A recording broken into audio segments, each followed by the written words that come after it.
کچھ چیزوں سے دل سخت ہوتا ہے. جو لوگ دنیا داری کی اور فضول باتیں زیادہ کرتے ہیں ان کا دل سخت ہو جاتا ہے. جو ہنستے زیادہ ہیں ان کا بڑا سخت ہو جاتا ہے. اور صوفیاء کہتے ہیں جو کسی پہ ہنستے ہیں نا ان کا تو مردہ ہی ہو جاتا ہے, تو معاملہ ہی ختم ہو گیا. اور جو لوگ رزق حرام کی طرف بڑھتے ہیں ان کا دل بھی مردہ ہو جاتا ہے. اور اقبال کہتے ہیں جو مشینی زندگی گزارنے لگتے ہیں نا روحانی زندگی سے نکل جاتے ہیں. ہم آج کل مشینی زندگی پہ آ گئے. ہمارے پاس انٹرنیٹ ہے, موبائل ہے, آواز کے فاصلے اتنے کم ہوئے ہیں کہ دلوں کے فاصلے بڑھ گئے ہیں. اقبال کہنے لگے دل کے لیے موت ہے, دل کے لیے موت ہے, دل کے لیے موت ہے یہ مشینوں کی حکومت. احساس مروت کو کچل دیتے ہیں یہ آلات, آلات پہ زندہ ہیں ہم. دل کے لیے موت. اور کسی کے گھر جانا, دروازے پہ دستک دینا, اور کبھی خط لکھنا تو سوچ سوچ کے, کبھی کاٹنا تو پھر لکھنا. لفظ یہ اس کے شایان شان نہیں, یہ جملہ میں نے بدل دیا ہے. لیکن اب بے باکانہ گفتگو ہے, تو مجھے وائس کر دے میں تجھے وائس کر دوں گا, حال ہی کوئی نہیں. تو کیا کوئی سوچے گا, کیا کوئی لکھے گا, کیا کوئی اس میں خوبصورتی کے رنگ بھرے گا. سخت ہو جاتے ہیں دل جب آپ مشینوں کی زندگی میں زندہ رہتے ہیں. دل نرم کیسے ہوتے ہیں؟ میرے نبی پاک نے فرمایا یتیم کے سر پہ ہاتھ پھیر, رب تیرا دل نرم کرے گا. اگر زنگ لگ جائے دل کو تو اللہ کا ذکر کر, قرآن پاک کی تلاوت کر, اللہ تیرے دل کو نرم کر دے گا. اور پھر فرمایا کہ اگر دل سخت ہو جائے تو موت کو یاد کر, تیرا دل نرم ہو جائے گا. اچھوں کی صحبت اختیار کریں تو دل نرم ہو جاتا ہے. قبروں کی زیارت کریں, جائیں کبھی اپنے شہر کے قبرستان میں, غور کریں کہ وہ چودھری صاحب لیٹے ہیں, یہ علامہ صاحب لیٹے ہیں, وہ فلاں بہت بڑے افسر لیٹے ہیں, وہ دیکھو وہ میرا عزیز لیٹا ہے. وہ ہارون رشید نے کہا حضرت داؤد طائی سے نصیحت کر دیں, تو فرمانے لگے باپ کدھر ہے تیرا؟ کہا حضور قبرستان میں, اماں قبرستان میں, دادا نانا بڑے بھائی سب قبرستان. فرمایا میں کیا نصیحت کروں؟ او پئیاں دس دیاں نہیں قبراں جنہاں تے پھول پئے, تے ادھروں کوئی بھی نہیں آمدا, تے ادھروں لکھاں گئے, تے سہ جوڑ سنگت دے ڈٹھے, سہ جوڑ 100 سال کی دوستیاں, سہ سال سنگت دے ڈٹھے, او تکو آخر وتھاں پئیاں. اور جنہاں بعد جسی پل نہیں سنجیندے, ایک پل نہیں سنجیندے, پھر وہ شکلاں بھی یاد نہ رہیاں.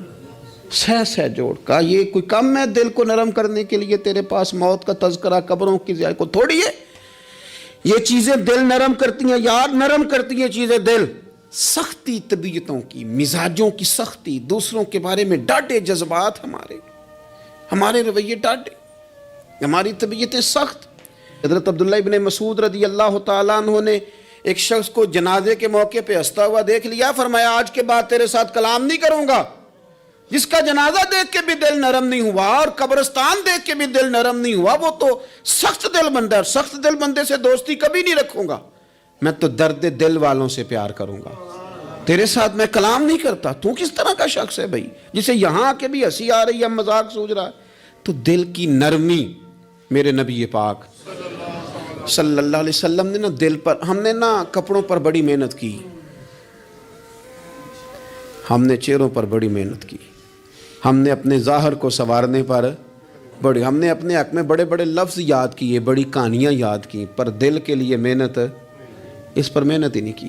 اعلیٰ حضرت فاضل بریلوی کتنے بڑے عالم ہیں, 1000 کتاب کے مصنف, اور ان کے فتاوی موجود ہیں کہ جس بندے کا تلفظ ٹھیک نہ ہو, یعنی جو ضروری قواعد ہیں وہ قرآن پاک کے جس کو نہ آتے ہوں اس کے پیچھے نماز نہیں. جو ہا اور ہا میں فرق نہیں کر سکتا, حمزہ اور عین میں فرق نہیں کر سکتا, وہ الفاظ کا معنی بگاڑ دے گا. لیکن اعلیٰ حضرت چونکہ صوفی ہیں, درویش ہیں, علم کے ساتھ تو ایک اور رنگ بھی بیان کرتے ہیں. وہ کہتے ہیں یہ نہ ہو کہ صرف تو حروف کے ہیر پھیر میں لگا رہے, صغرے کبرے ٹھیک کرتا رہے, دارابا یادرب کے چکر میں پڑا رہے, اور دل پر تو توجہ ہی نہ دے. فاضل بریلوی رحمۃ اللہ علیہ فرمانے لگے کہ 2 علماء نے قرآن ایک درویش کے پیچھے نماز پڑھی, تو مستحب جو قواعد تھے نا جن کے بغیر نماز, وہ ٹھیک نہیں تھے ذرا ان کے. تو وہ کہنے لگے دیکھا جی اتنے بڑے پیر صاحب ہیں اور ان کی تو قرات ہی ٹھیک نہیں, تلفظ ہی ٹھیک نہیں, حالانکہ لفظ تاثیر سے بنتے ہیں تلفظ سے نہیں، لفظ تاثیر سے بنتے ہیں تلفظ سے نہیں۔ اہل دل آج بھی ہیں اہل زبان سے آگے۔ انہوں نے کہا جی بابا جی کا تو تلفظ ہی ٹھیک نہیں۔ اعلیٰ حضرت نے لکھا ہے ملفوظات شریف میں، فرماتے ہیں پھر وہ نہ نہانے کے لیے چلے گئے نماز پڑھ کے فارغ ہو کے، تو وہ پانی میں اتر گئے تو شیر ان کے کپڑے اٹھا کے لے گیا۔ اب کتنی کو دیر پانی میں رہتے، نکلے بھی تو کیسے نکلے، شرم آتی ہے۔ مختصر لباس پہن کے وہ غسل کرنے کے لیے گئے تھے، اب پانی میں سردی، کتنی کو دیر بندہ پانی میں رہے۔ لوگوں نے آ کے کہا حضور وہ آپ کے مہمان تو الجھ گئے، بڑے بری طرح پھنس گئے، مہربانی فرمائے ان کو تو بچائیں، وہ تو سخت الجھن میں۔ کہ کیا ہوا؟ کہنے لگے وہ شیر کپڑے لے گیا اور وہ پانی میں ہے، اب کچھ تو ہونا چاہیے۔ تو وہ بزرگ گئے، جا کے نہ دور کھڑے ہو کے شیر کو آواز دی، شیر کو۔ حضور کے صحابی تھے نا حضرت سفینہ، قافلے سے رستہ بھول گئے، ایک سائیڈ پہ ہو گئے تو سامنے شیر آ گیا۔ میں نے کہا ہے لیکن جب آ جائے تو، جب شیر سامنے آ جائے، جب سامنے آ جائے پھر پتہ چلتا ہے کہ یہ تو واقعی آ گیا ہے، پھر انداز اور ہوتا ہے۔ حضرت سفینہ کے سامنے شیر ہی آ گیا، مشکات میں شیر آیا۔ اب کوئی بھاگتا ہے، کوئی چڑھتا ہے درخت پہ، کوئی لکڑی اٹھاتا ہے، کوئی اسلحہ پکڑتا ہے۔ حضرت سفینہ فوراً بولے، کہنے لگے او شیر ذرا خیال کرنا میں رسول اللہ کا غلام ہوں۔ پھر آکھیا شیر سفینہ تائی جا رہا یا راہ جاندے، او جڑے غلام رسول اللہ دے اسی غلام ہونا دے۔ شیر دمیں لاتا رستہ چھوڑ گیا، اور بابا جی بھی گئے، فاضل بریلوی کہتے ہیں شیر کو آواز دی، شیر دوڑا آیا، آگے کہنے لگے وہ ہمارے مہمانوں کے کپڑے لے گیا، تجھے شرم نہیں آتی؟ تو شیر کپڑے اٹھا کے واپس لایا، ان علماء کو، حضرات علماء کو کپڑے پیش کیے۔ جب ان کو پیش کیے تو پیش کرتے ہی بزرگ پھر فرمانے لگے، کہنے لگے مولانا تم نے لفظ سیدھے کیے ہیں، میں نے دل سیدھا کیا ہوا ہے۔ تم نے محنت کر کے نہ لفظ ٹھیک کیے ہیں، لیکن میں نے دل ٹھیک کیا ہے۔ دل پاک ہوئے تے پاک ہی ملدا ہے، تے بنا پاکوں پاک نہیں ملدا۔ سارے جسم دے توون نالوں ایک ٹکڑا تولا ہے دل دا۔ حضرت سلطان باؤ رحمت اللہ علیہ فرمانے لگے دل کالے نالوں منہ کالا چنگا، دل کالے نالوں منہ کالا چنگا، جے کوئی رمز پچھانے۔ اگر کسی کو بات کی سمجھ آئے تو دل نہیں سیاہ ہونا چاہیے، منہ ہو بھی جائے تو کام چل جاتا ہے۔ تو اپنے دل کی صفائی پر دیکھیں میرے نبی پاک علیہ وسلم نے ارشاد فرمایا کہ رب نہ تمہارے مال دیکھتا ہے نہ چہرے دیکھتا ہے، رب تو تمہارا دل دیکھتا ہے۔ اور امام غزالی حدیث لائے ہیں، حضرت عمر فاروق رضی اللہ تعالیٰ عنہ فرماتے ہیں کسی نے حضور صلی اللہ علیہ وسلم سے پوچھا کہ رب آسمانوں میں کہ زمینوں میں؟ جلوے تیری ذات کے کو بکو ہیں، جدھر دیکھتا ہوں ادھر تو ہی تو ہے۔ اللہ زمینوں میں کہ آسمانوں میں؟ تو حضور فرمانے لگے رب تو بندہ مومن کے دل میں رہتا ہے، اللہ تو مومن کے دل میں ہے۔ مومن کے دل میں کتنا بڑا ہے وہ دل جس میں رب ہے، رب کی یاد ہے، رب کی محبت ہے۔ اس لیے حضرت عمر فرمایا کرتے تھے میں نے دل کی آنکھوں سے اپنے مالک کی زیارت کی ہے۔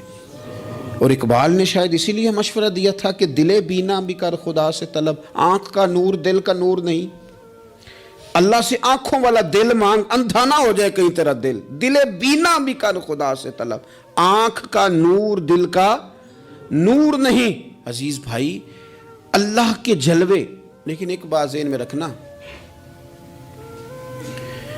کسی گلاس میں تھوڑی سی غلاظت ہو نا، دودھ تو دور رہا، شہد تو دور رہا، اس میں کوئی پانی بھی نہیں پیتا، تھوڑی سی غلاظت ہو، اور آپ کی آنکھوں کے سامنے وہ غلاظت دھل بھی گئی، صاف بھی ہو گئی، شرعی تقاضے پورے ہو گئے، پھر بھی کچھ لوگ کہتے ہیں میری طبیعت نہیں مانتی، میرا دل نہیں مانتا۔ صحیح کہہ رہا ہوں میں؟ او بھائی اتنی سی غلاظت گلاس میں تھی اور سادہ پانی نلکے کا، تو اس میں پینا پسند نہیں کرتا، اور اگر دل غلاظت سے بھرا ہو تو رب کی محبت وہاں آئے گی، خدا اپنا قرب وہاں رکھے گا۔ کسی سے جلنا، کسی سے حسد، اور اب تو اتنا عجیب حال ہو گیا، جماعتیں جماعتوں کے بارے میں برا خیال کرتی ہیں۔ خانقاہ اور آستانوں کا یہ حال ہے کہ سبق پڑھایا جاتا ہے دوسرے کے خلاف، بس ہم ٹھیک ہیں. یہ تصوف ہے کہ نرا تو ٹھیک ہے؟ طریقت تو یہ تھی کہ میں ٹھیک نہیں، باقی سارا زمانہ ٹھیک ہے. تو کس چکر میں پڑا ہوا ہے؟ اعلیٰ حضرت فاضل بریلوی رحمۃ اللہ تعالیٰ علیہ کے ایک درویش تھے، تو فاضل بریلوی رحمۃ اللہ علیہ سے کہنے لگے میں نے مرید ہونا ہے. فرمانے لگے پتر جلدی نہ ہو، جا سارا زمانہ دیکھ، اگر کوئی میری طرح کا مل گیا، مجھ سے بہتر مل گیا تو پھر میرے ساتھ وعدہ کر وہیں رہ جانا. ہاں اگر تیرے خیال میں نہ ملا تو پھر آنا. جا گھوم زمانہ دیکھ. یہ کیا بات ہوئی کہ آپ نفی کرنے لگے سارے زمانے کی اور کہیں صرف میں ہی ٹھیک ہوں، فقط میں ہی ٹھیک ہوں؟ یہ طریقت ہے؟ اور تصوف والے تو لوگ یہ کہا کرتے تھے میں تے بندہ ٹھگ جے لوکو، میں تے بندہ چور، اور جس دا خلقت کلمہ پڑھ دی او محمد ہور. وہ لوگ تو نفی کرتے تھے، وہ لوگ تو نفی کرتے تھے اپنی، کہتے تھے میں کوئی شے نہیں، میں تے بندہ ٹھگ جے لوکو، او میں تے بندہ چور. میاں محمد بخش صاحب رحمۃ اللہ علیہ، ایک عالم نگار نے لکھا تھا کہ وہ کچھ لوگ نا سکھ ہندو یہاں رہتے تھے تو ان کا نام محمد تھا چونکہ، تو بات کو شبہ پڑ گیا کہ شاید جن کا لوگ کلمہ پڑھتے ہیں نا مسلمان، معاذ اللہ یہ وہ والے ہیں. تو میاں صاحب اپنے بارے میں کیا کہے، او میں تے بندہ ٹھگ جے لوکو، میں تے بندہ چور، جس دا خلقت کلمہ پڑھ دی او محمد ہور، او میں تو ایک ٹھگ ہوں. حضرت میاں شیر محمد صاحب شرک پوری رحمۃ اللہ علیہ سرتاج ہیں اولیاء کے، پیر سید اسماعیل شاہ صاحب بخاری حضرت کرما والا شریف والے، وہ کہتے ہیں میں بیعت ہونے کے لیے جب شرک پور شریف آ رہا تھا تو رستے میں مجھے ایک بزرگ مل گئے، تو مجھے کہنے لگے کدھر جا رہے ہو، کون ہو؟ میں نے کہا میں سید ہوں اور میاں صاحب سے بیعت ہونے جا رہا ہوں. تو مجھے کہنے لگے وہ تو دنیا دار ہے، جیبوں میں ہاتھ ڈالتا ہے لوگوں کی، تو سید ہو کے ارائیں کے پیچھے کیا لینے جا رہا ہے؟ جڑا بلے نو سید آکھے دوزخ ملن سزائیں، تو جڑا بلے نو رائیں آکھے او جنت پینگا پائیں، چونکہ رانجا رانجا کر دی نی میں ہوں آپ ہی رانجا ہوئی، رانجا یاکھن ساریاں میں نو ہیر نہ آکھے کوئی. وہ تو کدھر جا رہا ہے؟ کہتے میں نے کہا بابا زیادہ باتیں نہ کر ناراض ہو جاؤں گا. کہتے ہیں بابے نے کئی دفعہ رستے میں مجھے منع کیا نہ جانا نہ جانا، فلانی جگہ چلا جا فلانی جگہ، لیکن میں چلا گیا. میری طلب صادق تھی. جب میں باہر جا کے بیٹھا تو اندر سے بلاوا آیا کہ میاں صاحب نے بولا. اندر گیا تو یہ تو وہی بابا جی ہیں جو مجھے روک رہے تھے.